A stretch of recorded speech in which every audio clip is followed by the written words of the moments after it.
So that gave you the general formula for how you would evaluate specific volume within the saturation region. So now we just follow that exact same pattern for internal energy, which we've already talked about before. And now we're going to introduce a new term, which is enthalpy. Okay. So I'm going to write that expression up here again so we have it available to see how these patterns develop. So here's that expression. We could similarly just, do a little bit of algebra, push that stuff around, and you get this.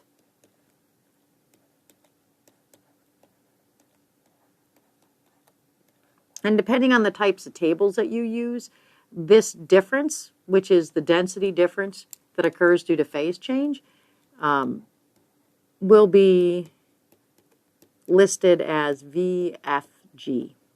Okay?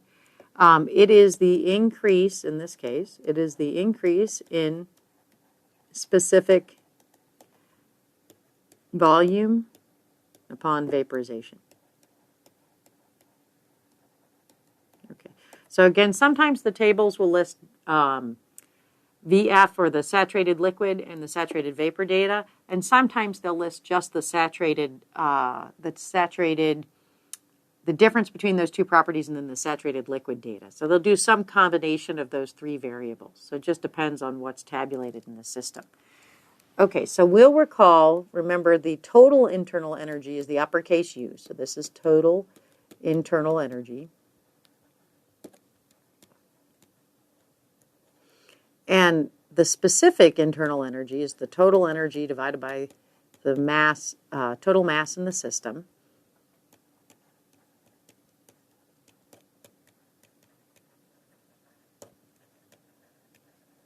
And we could go through the exact same algebra that we did before, and what we would find is that the specific internal energy is simply 1 minus, when we're in the saturation region, it's 1 minus the quality times the saturated liquid properties plus the quality times the saturated gas.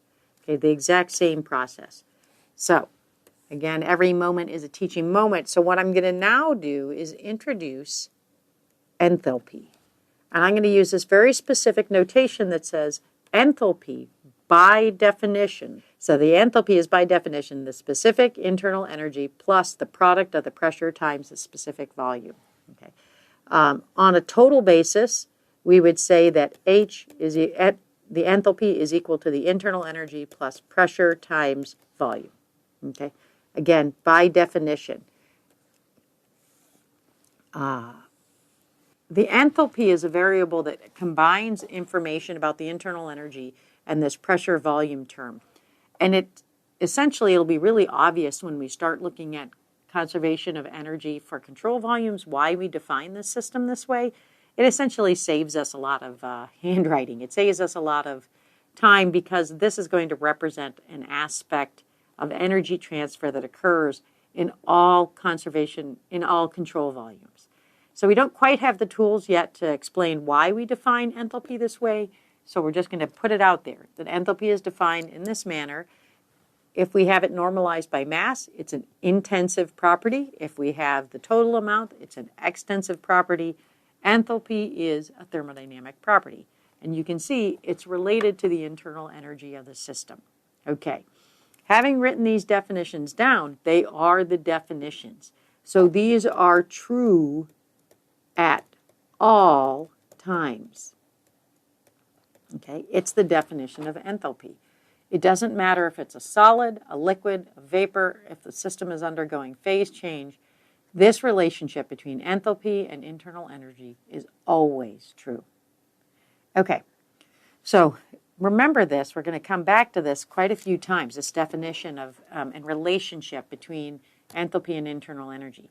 This is referred to as a state relation. It's where we have information about the state that allows us to move between pressure and volume and internal energy to enthalpy. Okay, so this is a state relation. And this is one of the outcomes of thermodynamics. Okay. Now, since internal energy within, so this expression here, again, remember, is only defined within the saturation region. So this is only valid in saturation region. This expression is valid for all phases, so this is true at all times. If we're within the saturation region, then the enthalpy can be written in terms of the quality of the mixture, just like we can write the internal energy in terms of the quality of the mixture, just like we can write the density and the specific volume in terms of the quality of the mixture. So just like we define the increase in specific volume upon vaporization using this expression here, we can also define UFG as being the difference between the specific volume of the saturated gas minus the specific volume of the saturated liquid, just like we can define the difference in the enthalpy of the saturated gas minus the saturated liquid. And hopefully you can see, even though we call these HFG, the gas phase actually occurs first, and that's primarily because we like these numbers to be positive numbers. The enthalpy of the gas is always higher than the enthalpy of the liquid. The internal energy of the gas is always higher than the enthalpy of the liquid during that phase change for a constant temperature, constant pressure process. Okay, so again, when we go to the tables, you would go there to extract information if you're within the saturation region. You would go there to extract information about the saturated gas and the saturated liquid properties. You would then take that information and combine it with the quality in order to define the actual state. So in other words, if you were within this region here, again, if this is a quality of 1 and this is a quality of 0, and your state is somewhere between those two, let's say a quality of 30%, well, that looks a little bit more like it's 40, 50, closer to 40 or 50%.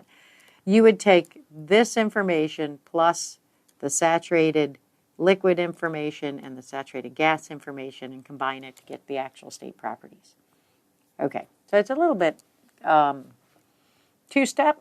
It's a two-step, so it's not exactly the quickest, most efficient way to determine your state information, but is it very efficient in terms of the way that we store the information, and that we only have to understand how the saturated fluids, how the saturated liquid and the saturated gases behave. Cool. Notice my little qualifier down here. All thermodynamic property data are actually taken relative to a reference state.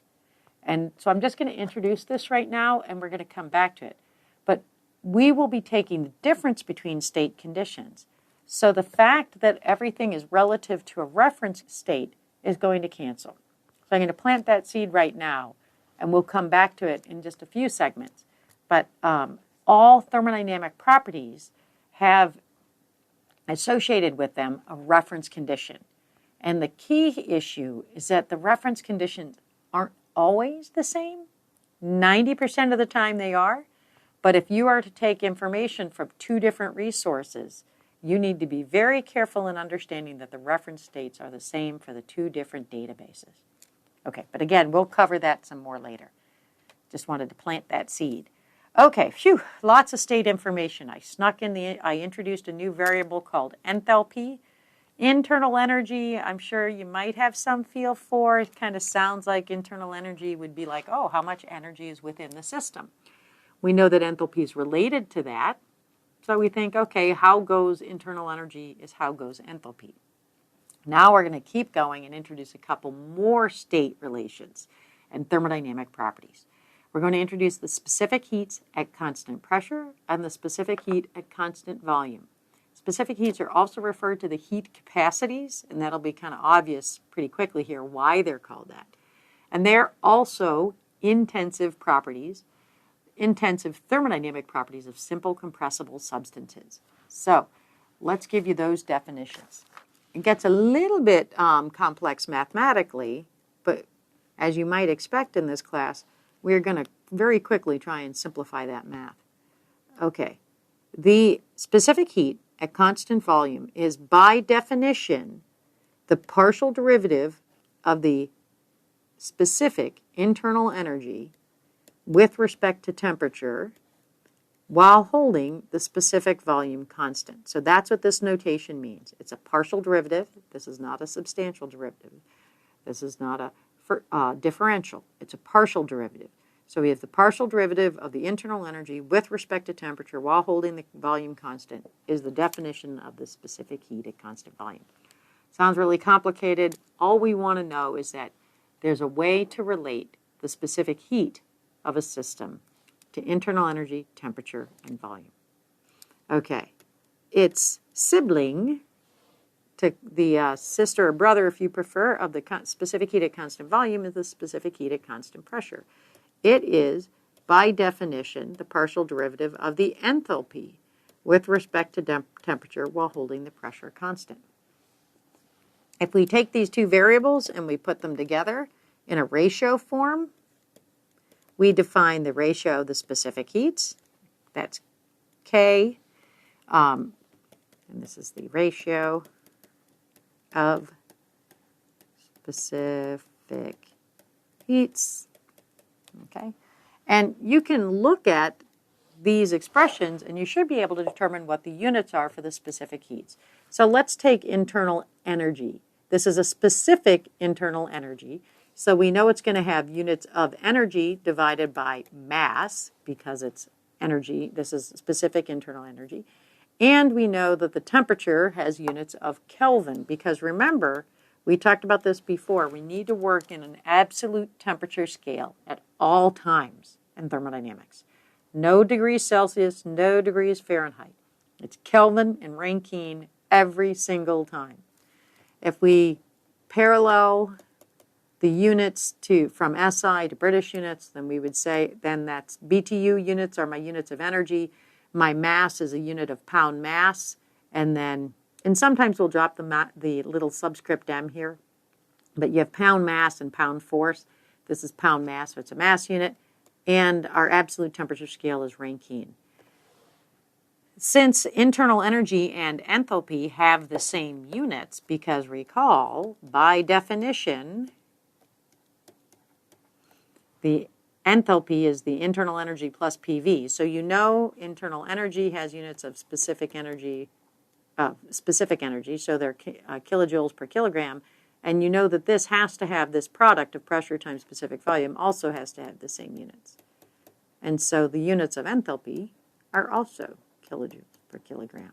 Okay, so hopefully all that logic was something that you thought of intuitively. Okay, so these are the specific heats. We're going to use them quite a bit. And again, they're state relations.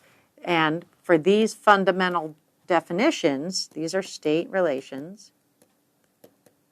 And these definitions are always true regardless of state.